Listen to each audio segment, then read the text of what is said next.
3 weeks had passed since the miraculous recovery of the young dragon, now playfully tumbling around the expanded laboratory space Marcus had hastily constructed. The mother dragon, who had introduced herself through a complex series of tonal rumbles that roughly translated to Skyweaver, had proven to be far more intelligent than most humans Marcus had encountered. During their time together, they had developed a rudimentary communication system. Skyweaver could understand basic human concepts when Marcus drew diagrams or used his translation software, while Marcus had learned to interpret the subtle variations in her vocalizations. It was during one of these conversations that Skyweaver revealed the true scope of the crisis facing her people. She began by drawing in the dirt with her claw, sketching crude but recognizable shapes. First, she drew many dragon silhouettes. Then she began crossing them out one by one until only a handful remained. The message was devastatingly clear: her species was dying. Marcus's heart sank as he realized the magnitude of what they faced. His genetic analysis had suggested a small population, but Skyweaver's drawings indicated there were perhaps only 20 adult dragons remaining across the entire planet. Worse, most of them were related, making successful reproduction nearly impossible. But Skyweaver wasn't finished with her revelations. She drew something that made Marcus's blood run cold: humans. Small stick figures with weapons, chasing dragon shapes toward the mountains. The dragons hadn't simply suffered from natural population decline. They had been hunted nearly to extinction by the early human colonists. The revelation hit Marcus like a physical blow. Humanity's expansion to Kepler 442b had driven these magnificent beings to the brink of extinction. The few survivors had retreated to the highest, most inaccessible peaks, avoiding all contact with the species that had devastated their numbers. Yet here was Skyweaver, putting aside generations of justified hatred to save her child. Her courage and forgiveness humbled Marcus in a way that left him speechless. Skyweaver's next drawing was even more shocking. She sketched herself flying to other mountain peaks, then returning with more dragons. She was asking if Marcus would help not just her child, but her entire species. Marcus stared at the crude drawings, understanding the full weight of what was being asked of him. These dragons had every reason to hate and fear humans. Yet Skyweaver was willing to risk everything on the hope that at least one human might be different. "Yes," Marcus said without hesitation. "I'll help them all." The next phase of the mission required careful planning. Marcus couldn't simply announce the discovery of living dragons. The colonial government's response would likely be to study them as curiosities or, worse, eliminate them as potential threats to human expansion. He needed allies, and he needed to work in secret. Dr. Elena Vasquez, his former research partner on Earth, was the first person he contacted through encrypted channels. Elena had always shared his passion for preserving endangered species, and her expertise in genetic engineering was unmatched. "Marcus, are you absolutely certain about this data?" Elena's voice crackled through the quantum communication array. "The genetic complexity you're describing is unlike anything we've encountered. Elena, I'm watching a baby dragon learn to fly in my laboratory. I've never been more certain of anything in my life." The silence that followed stretched for nearly a minute before Elena spoke again. "Send me everything. I'm applying for emergency research leave. If what you're saying is true, this is the most important conservation project in human history." Meanwhile, Skyweaver had begun her own mission. Each day she would fly to distant mountain peaks, seeking out the scattered remnants of her people. Many were hesitant to trust her stories about a helpful human, but the sight of her healthy young one provided powerful evidence. The first dragon to visit the station nearly sent Marcus into cardiac arrest. Stormcaller was even larger than Skyweaver, with scales that shifted between deep purple and silver. His initial reaction to seeing Marcus was to release a roar that shattered several pieces of equipment and set off every alarm in the station. Only Skyweaver's intervention prevented what would have been a very brief and violent first contact. She placed herself between Stormcaller and Marcus, engaging in a rapid-fire conversation that involved everything from melodic trills to aggressive snarls. Finally, Stormcaller grudgingly approached Marcus's medical scanner. The results were heartbreaking. Stormcaller's genetic profile showed even more severe degradation than Skyweaver's young one had suffered. The massive dragon was slowly dying, his body unable to properly regulate its temperature or digest food efficiently. Without treatment, he had perhaps months to live. But Stormcaller's condition also provided Marcus with crucial data. Each dragon that visited the station added to his understanding of the species' genetics. He began to map the full scope of the damage and identify which genetic sequences were most critical for survival. Elena's arrival 3 weeks later marked a turning point in the project. She stepped off the supply shuttle carrying cases of advanced genetic engineering equipment that had taken considerable political maneuvering to acquire without raising suspicions. Her first meeting with Skyweaver was a moment Marcus would never forget. Elena, who had spent her career working with Earth's most dangerous predators, stood frozen in awe as the magnificent dragon approached her with curious interest. "My God, Marcus," Elena whispered. "She's beautiful." Skyweaver seemed to approve of Elena immediately. Perhaps she sensed the genuine respect and wonder in the human woman's voice, or perhaps she simply recognized another scientist dedicated to preserving life. Whatever the reason, she extended one massive claw toward Elena in what was unmistakably a greeting. With Elena's expertise and equipment, Marcus's treatment capabilities expanded dramatically. They developed new genetic therapies that could address multiple defects simultaneously, reducing treatment time from weeks to days. More importantly, they began working on a comprehensive breeding program that could restore genetic diversity to the species. The plan was ambitious beyond anything either scientist had attempted before. Using samples from all the surviving dragons, they would create a genetic map that identified the healthiest possible combinations for future breeding.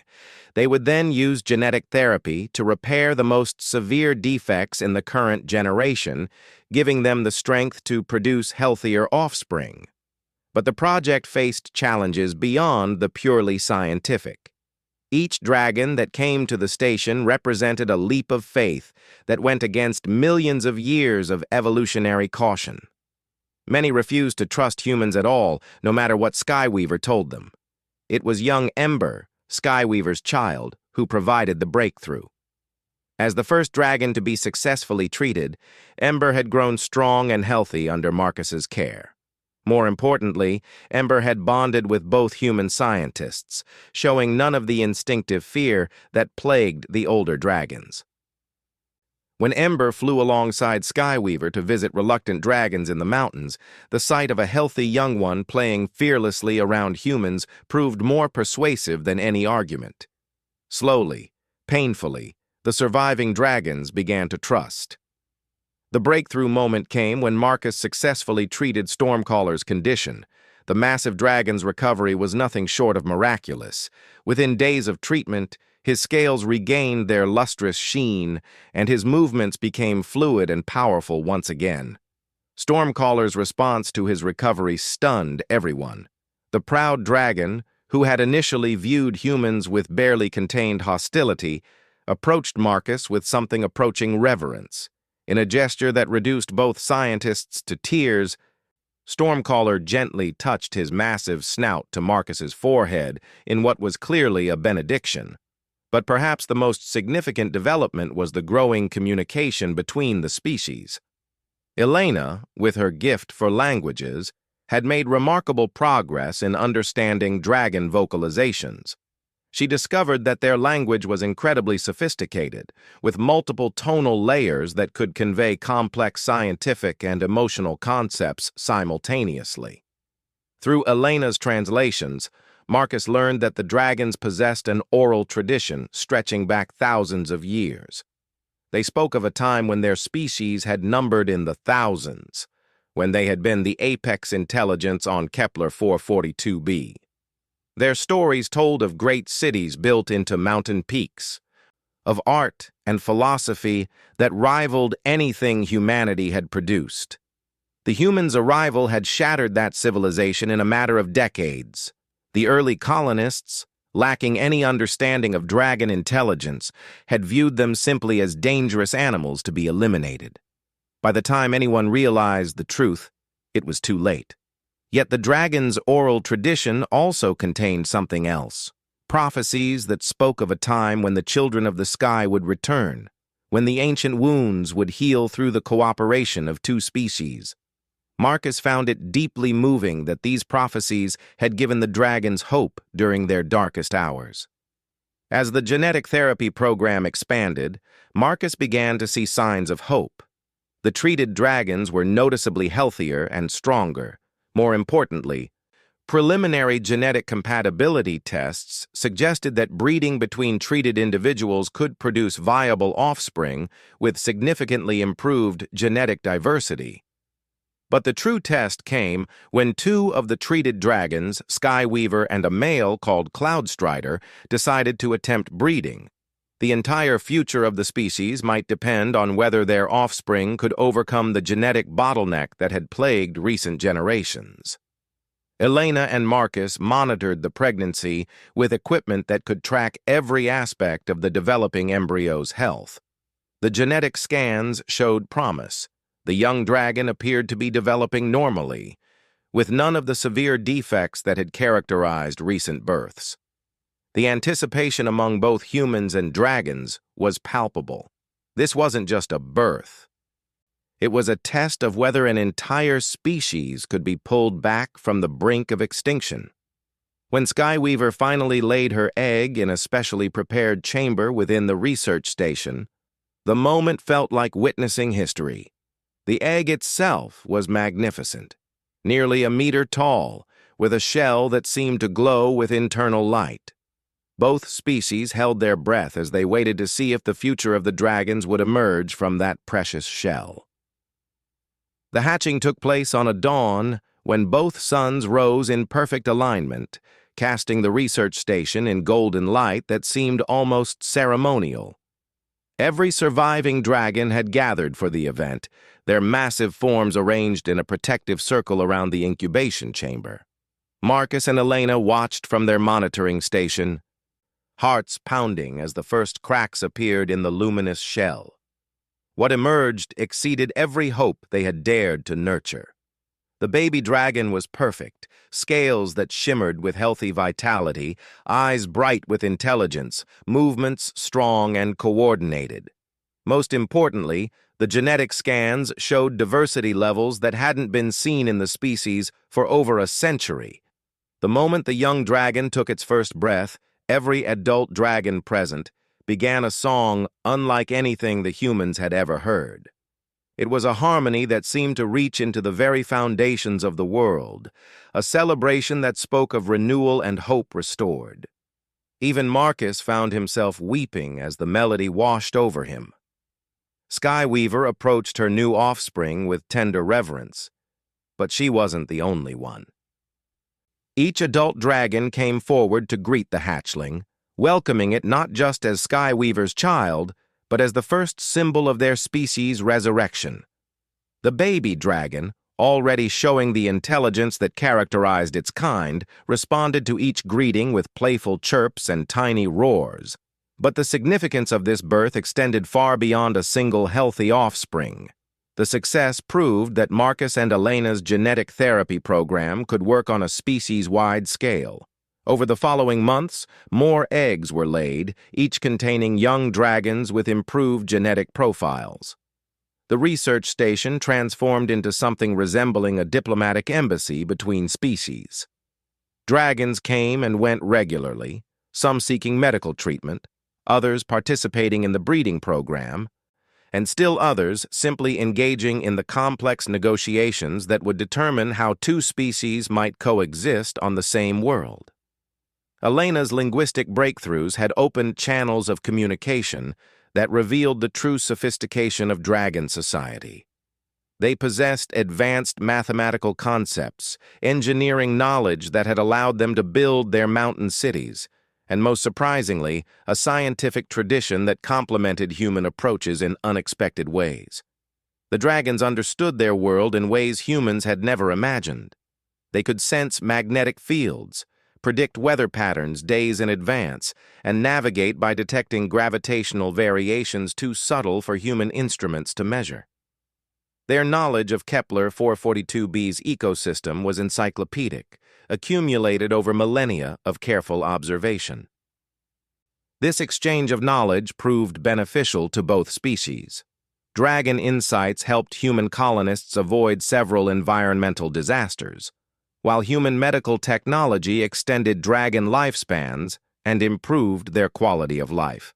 What had begun as a rescue mission evolved into a true partnership.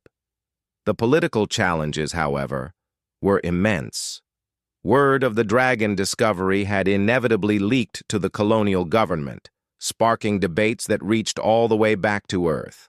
Some officials viewed the dragons as a threat to human expansion, while others saw them as a resource to be exploited. A few, thankfully, recognized them as the intelligent beings they were and advocated for protection. Marcus found himself thrust into the role of ambassador and advocate. His reports to the Colonial Council painted a picture of beings whose intelligence and wisdom could benefit humanity immensely, while their tragic history served as a warning about the consequences of unchecked expansion. The turning point in these negotiations came when Stormcaller himself addressed the Colonial Council. Elena had developed translation technology sophisticated enough to allow real-time communication, and Stormcaller's speech to the human leaders became one of the most powerful diplomatic moments in colonial history. "We do not ask for your pity," Stormcaller's translated words resonated through the council chamber. "We ask for recognition. Your species and ours have both made mistakes. We retreated too far from contact when we should have sought dialogue. You expanded too quickly without considering who else called this world home, but mistakes can be corrected if both sides possess wisdom." The dragon's proposal was elegant in its simplicity: joint stewardship of Kepler 442b. Human cities would remain in the lowlands and temperate zones, while the mountainous regions would be recognized as dragon territory. Trade routes would be established, allowing for continued exchange of knowledge and resources. Most importantly, the genetic therapy program would continue with full governmental support. The Council's acceptance of this proposal marked the beginning of a new era. Within a year, the first human-dragon scientific collaborations were yielding remarkable results. Dragon weather prediction abilities combined with human meteorological technology created the most accurate forecasting system in human space. Dragon knowledge of the planet's mineral resources, accumulated over thousands of years, revolutionized human mining operations while ensuring minimal environmental impact. But perhaps the most significant collaboration involved space exploration. Dragons possessed natural abilities that made them ideal for certain types of research.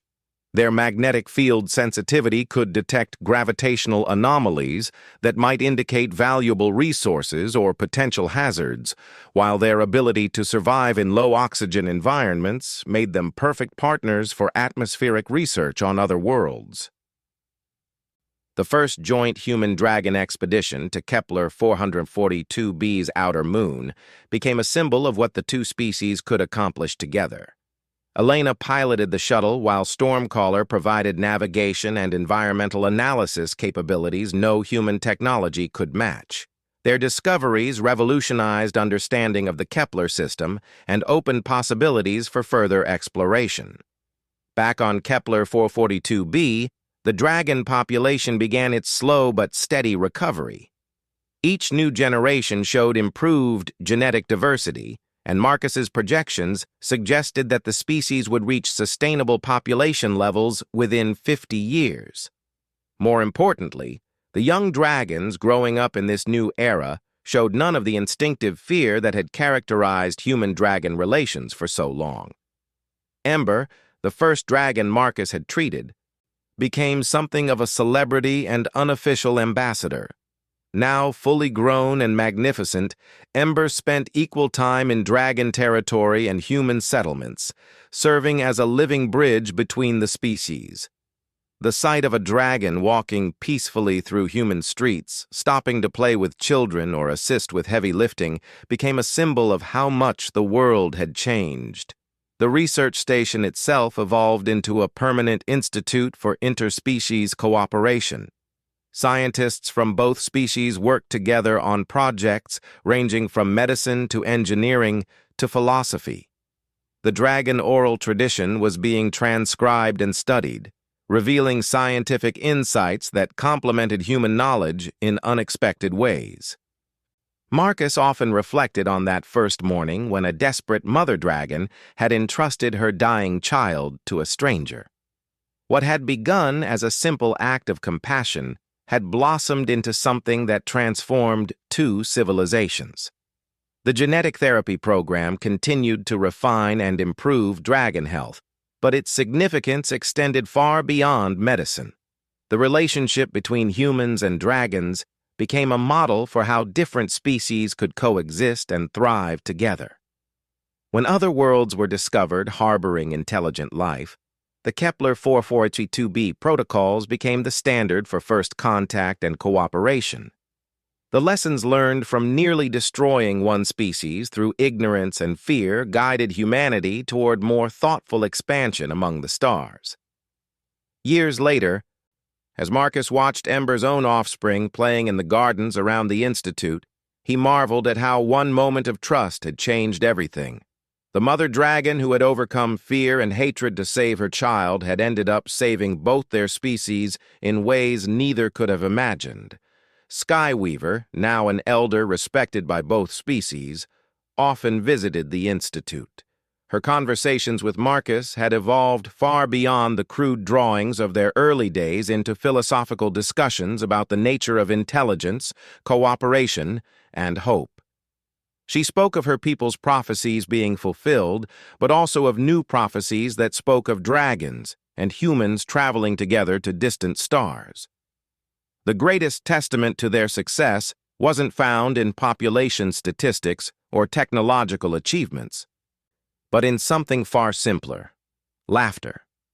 The sound of young dragons and human children playing together, their joyful calls echoing through the valleys of Kepler 442b, represented everything they had fought to preserve and build. Marcus understood now that saving the dragons had been just the beginning. What they had really accomplished was proving that intelligence and compassion could triumph over fear and misunderstanding. They had shown that two very different species could not only coexist, but could make each other stronger. The universe was vast and full of wonders yet to be discovered. But on one small world orbiting a distant star, a dragon mother's desperate love had planted the seeds of a friendship that would last across the ages. Carried forward by the children of two species who would never know a time when they were enemies. In the end, Marcus realized that might be the most important scientific discovery of all: that love, trust, and hope were not merely human concepts, but universal forces that could bridge any gap, heal any wound, and save any species willing to reach across the void to help another. The dragons were safe, humanity was wiser, and the future held infinite possibility for both species to grow and explore together among the stars. Dr. Marcus Chen had seen many strange things during his 15 years running the remote xenobiology research station on Kepler 442b, but nothing quite like this. The morning alarm shrieked through the facility as his sensors detected something massive approaching from the eastern mountain range. Through the reinforced observation deck windows, Marcus watched in stunned silence as a creature from legend descended toward his station. The dragon was magnificent and terrible, her scales shimmering between deep emerald and midnight black. Each wing beat created thunderous booms that rattled the station's hull. She was easily 60 meters from snout to tail, with wings that could blot out the twin suns. But something was wrong. Her flight pattern was erratic, desperate. She clutched something precious against her chest with her front talons, and her mighty roars carried notes of anguish that made Marcus's heart ache despite the language barrier.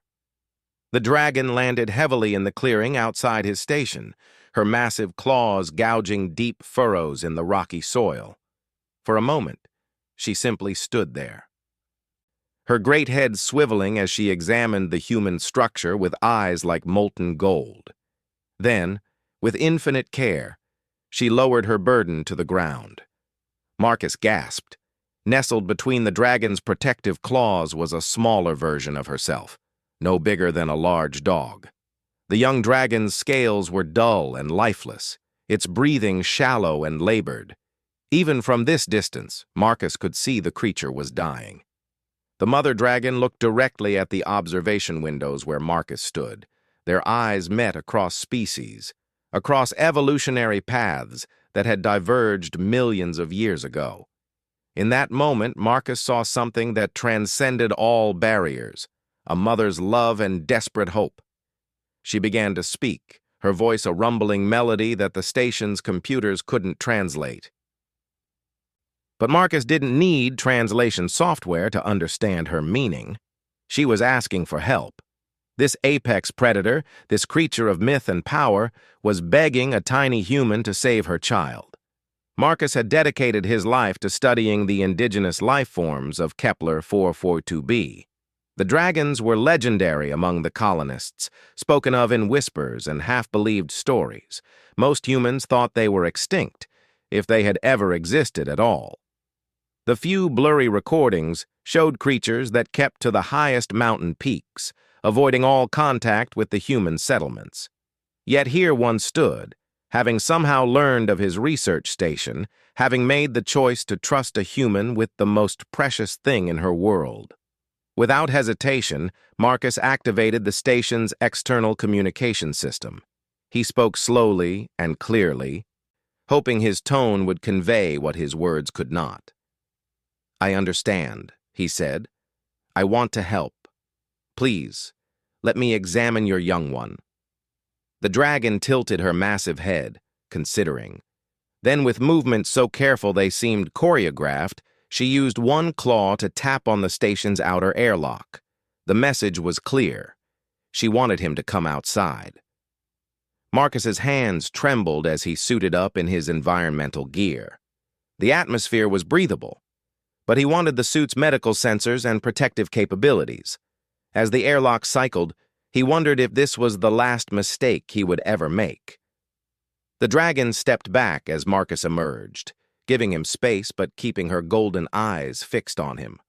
Up close, she was even more magnificent and terrifying. Each scale was perfectly formed, catching the light like polished gems. Her presence radiated intelligence and barely contained power. The young dragon lay motionless on the ground between them. As Marcus approached, the mother released a low, warning rumble, but she didn't stop him. He knelt beside the small creature, his suit's scanners immediately beginning their work. What he found broke his heart. The young dragon was suffering from what his equipment identified as severe genetic degradation. Its cellular structure was breaking down at the molecular level, a condition that appeared to be affecting its ability to process energy from food. The creature was literally starving to death, despite having access to nutrition. Marcus looked up at the mother dragon, whose eyes never left his movements. Through his suit's speakers, he spoke softly. "It's a genetic condition. Your species. You've been isolated too long, haven't you? The gene pool has become too limited." The dragon's expression remained unreadable, but her body language suggested she understood more than she could express. She had seen other young ones die this way, perhaps many others. Marcus's mind raced through possibilities. His station contained the most advanced xenobiological laboratory on the planet, equipped with gene sequencing technology that could map and analyze any biological structure. If he could understand the exact nature of the genetic flaw, perhaps he could find a way to treat it. But first, he needed to stabilize the young dragon's condition. "I need to take your child inside," Marcus said, gesturing toward the station. "The medical equipment I need is in there." The mother dragon's response was immediate and violent. She reared back, spreading her wings wide and releasing a roar that shook the very mountains. The message was clear. No human facility would swallow her child. Marcus held up his hands, trying to project calm. "I understand your fear, but look at your young one. Without treatment, it will die. I can help, but I need my equipment." The standoff stretched for long minutes. The mother dragon's eyes darted between Marcus and her dying child. Finally, she made a sound unlike any she had made before. A low, keening wail of pure grief and helplessness. Then, moving with heartbreaking gentleness, she picked up her young one and followed Marcus toward the airlock. The next several hours tested every piece of knowledge Marcus had accumulated over his career. The dragon mother somehow squeezed her massive form into the station's main laboratory, her presence filling every available space. She watched with unwavering attention as Marcus connected monitoring devices to her unconscious child. The genetic analysis revealed the full scope of the problem. The dragon species was suffering from severe inbreeding depression. Their population had dwindled to perhaps a few dozen individuals, all too closely related to produce healthy offspring. Without genetic diversity, every new generation carried an increasingly heavy burden of deleterious mutations. The young dragon's condition was just one symptom of a species in terminal decline. Marcus estimated that without intervention, the dragons would be extinct within 2 generations. But there was hope. Hidden within the degraded genetic code, Marcus found fragments of the original dragon genome. Pieces that had been damaged but not destroyed. With careful genetic therapy, it might be possible to repair some of the damage. The process would require days of constant treatment, using techniques that pushed the boundaries of xenobiological medicine. Marcus would essentially need to rewrite portions of the young dragon's genetic code, replacing damaged sequences with reconstructed healthy ones. As he explained his plan through a combination of words, gestures, and crude drawings, the mother dragon listened with an intelligence that astounded him.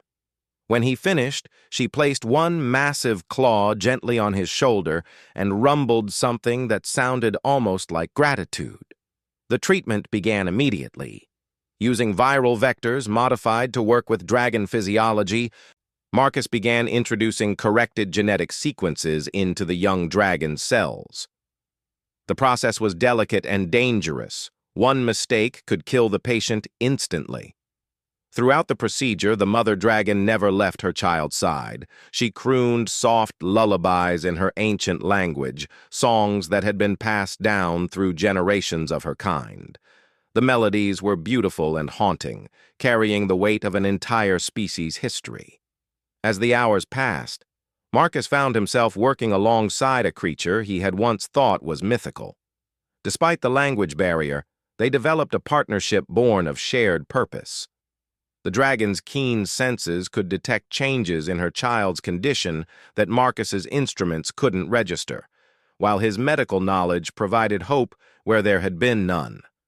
Gradually, almost imperceptibly at first, the young dragon's condition began to improve. Its breathing deepened, its scales regained some of their luster. The genetic therapy was working, but Marcus knew this was just the beginning. As the twin suns set behind the mountains, casting the laboratory in golden light, Marcus realized he was witnessing something unprecedented, the first step in saving an entire species from extinction.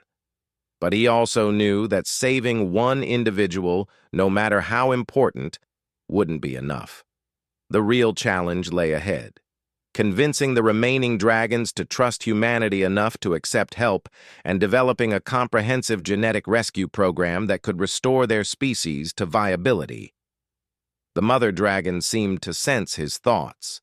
As her young ones stirred for the first time in days, she looked at Marcus with those ancient, intelligent eyes and rumbled something that needed no translation.